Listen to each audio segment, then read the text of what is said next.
Remembering is a strategy. What Psalm 77 teaches us about life and leadership. Have you ever stood in front of something breathtaking? A golden sunset, a crashing wave, or the silent swirl of stars overhead, and felt something shift inside you? Like the veil of noise dropped just long enough for your soul to exhale? That's what it's like to remember rightly, and not just recall facts or moments, but to remember in a way that roots you again in what's true, what matters, and what's worth building toward. Psalm 77:11-13 isn't just a line of poetic reflection. It's a blueprint for resilience, clarity, and courageous leadership in life and in business. Because when chaos swirls and momentum stalls, your memory, what you choose to dwell on, can become your most powerful weapon. The forgotten discipline of intentional remembrance. Remembering isn't passive. It's a spiritual discipline, a strategic habit, and a leadership move.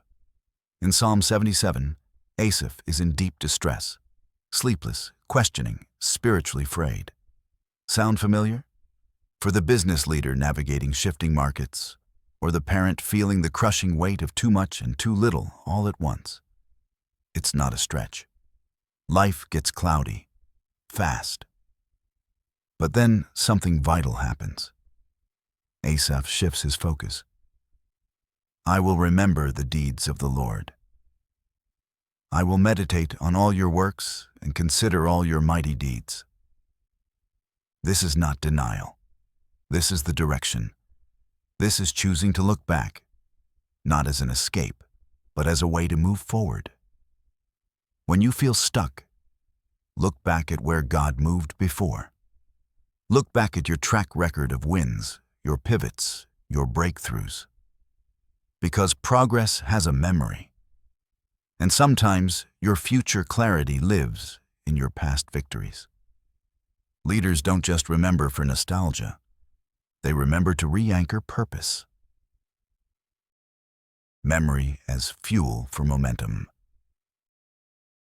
In a fast-moving, results-driven world, memory might sound like a luxury. But here's the truth. If you forget who you are and where you've seen God move, you'll burn out trying to chase clarity in places it doesn't live. Asaph remembered miracles of long ago. He meditated on God's mighty works. Why? Because remembering God's faithfulness resets our internal compass. It reminds us that we're not operating alone, not grinding without purpose. In business terms, it's like stepping out of the whirlwind and reviewing the origin story of your company. Why did you start? What values were you anchored to before profit margins took the front seat? What risks did you take because something in your spirit said, this matters? That story, that spark, still matters. Professionally, remembrance is how you resist the mission drift. Smallness and greatness. The paradox of purpose.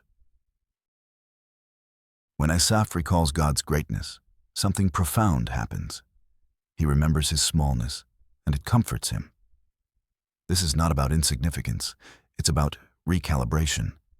When we remember God's bigness, we stop treating our limitations like liabilities.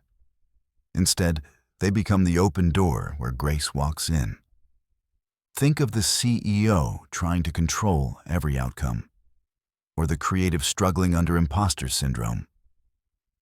When you remember the works of God, you're reminded you don't have to be the whole engine.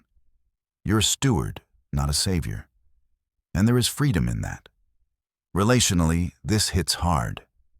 Remembering God's goodness helps us extend grace to ourselves and others. We stop measuring worth by output.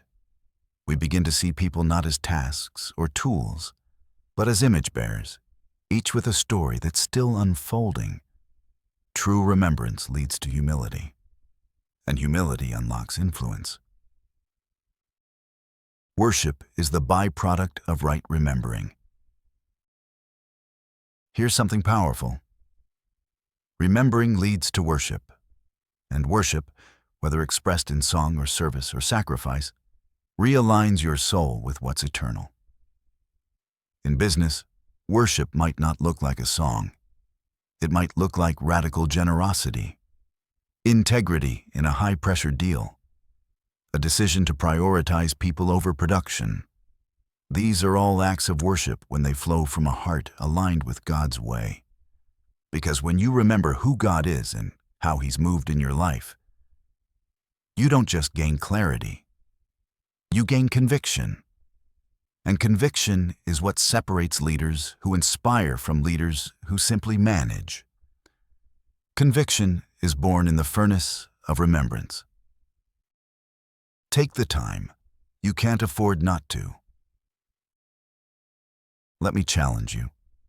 Take time today, before the next meeting, before the next big decision, before your to-do list grabs you by the throat, and remember, really remember, where has God moved in your life?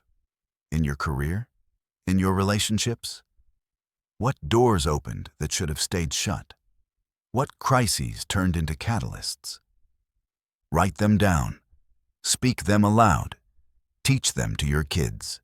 Share them with your team. Build your future on a foundation of remembered faithfulness. Because memory is not just a place of comfort. It's a strategy for your next move.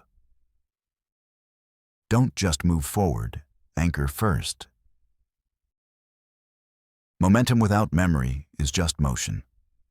But when your movement is anchored in the unshakable works of God, past and present, you stop operating from fear and start building with faith.